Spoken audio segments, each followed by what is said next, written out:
주님께서 여러분과 함께 또한 사제의 영과 함께 마테오가 전한 거룩한 복음입니다.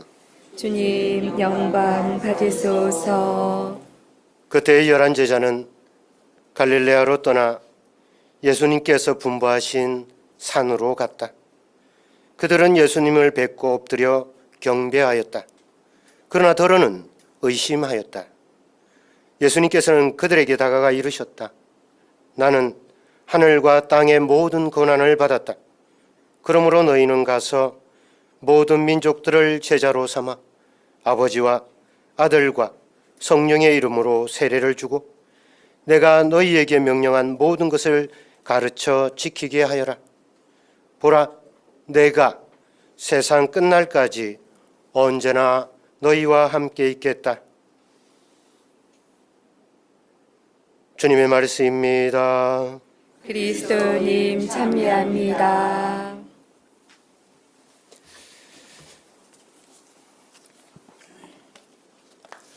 오늘 정교주의를 맞이해서 하나님께서 오묘하신 섭리로 이 제주에 복음의 씨앗을 뿌리고 또 순교하시고 복자품에 오르신 기린기량 펠릭스 베드로 순교 기념관에서 이렇게 함께 미사를 봉헌하게 돼서 기쁘게 생각합니다.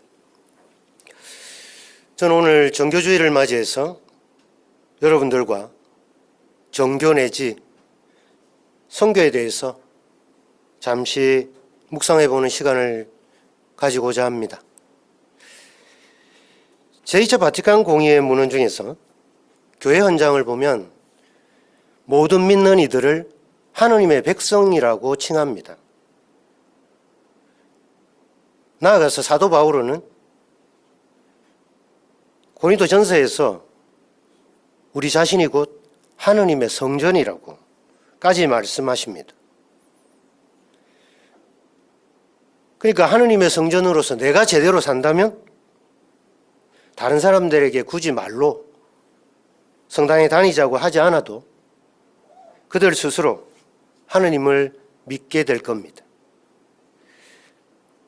그런데 우리가 도대체 어떻게 살면 그렇게 되겠습니까? 그 점을 잠깐 짚고 넘어가고 싶은 게 다른 게 하나 있습니다. 사도 바오로가 개종을 하고 소아시아 쪽으로 선교를 할 즈음에 그 당시 가장 큰 도시 중에 하나인 안티오키아 사람들이 예수 그리스도라고 하는 인물을 믿고 따르는 자들을 일컬어서 크리스톨로이라는 별칭을 붙여주었습니다. 우리가 자주 쓰고 있는 그리스도인이라고 하는 뜻입니다. 그러니까 그리스도인이라고 하는 이 별칭은 우리가 만든 게 아니고 다른 사람들이 우리에게 붙여준 이름입니다. 그러니까 우리가 그 이름에 걸맞게 사는 것이 굉장히 중요한 일입니다.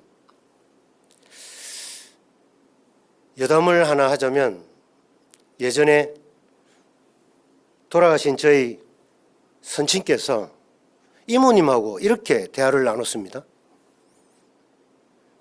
처제, 성당 한번 다녀보지.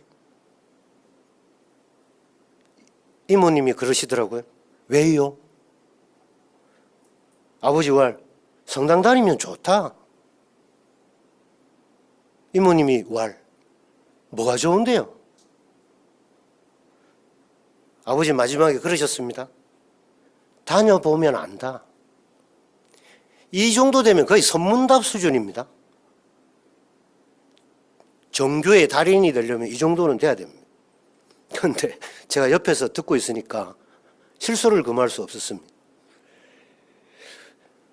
오늘 사도 바울은 로마인들에게 보낸 편지에서 다음과 같이 말합니다. 믿음은 들음에서 오고 들음은 그리스도의 말씀으로 이루어집니다. 무슨 말입니까? 그리스도의 말씀을 우리가 제대로 들으면 믿음이 생긴다는 말입니다. 그렇다면 그리스도의 말씀이 뭔지 제대로 알아야 될 겁니다. 그리스도의 말씀은 곧 그분의 삶입니다. 그분은 말잔치를 벌이는 분이 아니라 당신의 온 삶으로 우리에게 말씀하셨습니다. 그분의 삶은 곧 밥이 되는 삶입니다. 그것으로 요약할 수 있습니다. 자신을 온전히 내어주는 삶입니다. 우리에게 먹혀서 완전히 소화되는 밥이 되는 그런 삶입니다.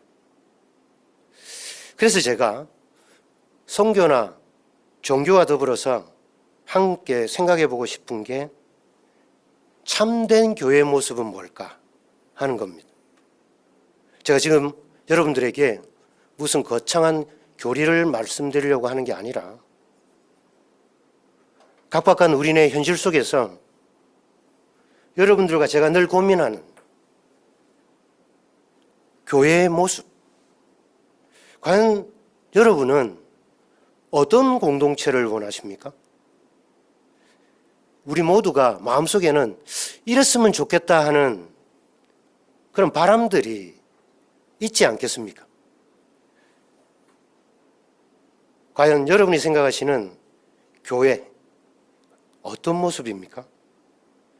사실 교회는 그 무엇이 아니라 교회는 누구입니까? 라고 물어야 합니다. 왜냐하면 우리 자신이 교회이기 때문입니다. 그럼에도 불구하고 이 제도로서의 많은 교회는 교회 밖으로나 세상으로 나가는 것보다는 교회 안으로 얼마나 들어왔는지에 관심이 참 많습니다. 신자 수는 얼마나 늘었고 교무금 주일원금은 얼마나 증가했는지 아니면 어떤 땅을 구입했는지 저도 죄송하지만 당연히 관심을 가졌던 적이 있습니다. 물론 우리가 세상을 살다 보니까 그리고 교회가 세상 안에 있다 보니까 행정적으로 어느 정도 필요한 일이긴 합니다. 그러나 성장 위주의 교회, 외적 성장을 추구하는데 모든 힘을 기울이는 교회 모습 이면에는 다른 속내가 있어 보입니다. 그게 뭐냐 하면 신앙을 소유로 보는 겁니다. 무서운 일이 아닐 수 없습니다. 내가 열심히 기도하고 봉사하면서 살면 구원도 얻고 축복도 얻고 남들보다 배로 받을 수 있다 하는 생각이 숨겨져 있습니다. 구원을 그렇다면 어쩌면 우리 자신 스스로 돈으로 살 수 있다고 하는 위험천만한 발상을 하고 있는 건 아닐까 생각해 보는 겁니다. 여러분, 과연 진짜 신부, 진짜 교회, 진짜 신자는 무엇일까요? 종교는 사실 사람이 하는 게 아니라 하느님께서 하시는 일입니다. 종교 책자나 표현이 좀 그렇지만 얄궂은 물건 하나 건네는 것이 종교의 전부가 아니라는 겁니다. 세상의 교회는 어디까지나 하느님의 도구입니다. 하느님의 일이란 교회만을 위한 종교? 말하자면 신자들을 교회 안에만 가두어 두는 것이 아니라 하느님이 창조하신 이 세상 속으로 그리고 이웃 속으로 향하는 종교, 세상으로 흩어지는 바로 그것입니다.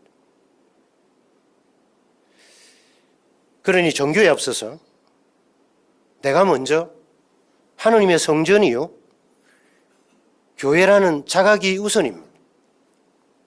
이 올바른 깨달음을 통해서 예수 그리스도의 밥이 되신 삶을 우리 스스로 살게 된다면 그 자체가 종교의 시작이자 어쩌면 종교의 마침일 수 있습니다. 끝으로 저희 이모님은 경기도 성남에 사시고 지금은 아주 독실한 가톨릭 신자이십니다. 물론 그렇게 되신 데에 저희 아버지가 미치신 영향이나 역할은 아직까지 확인된 바가 없습니다.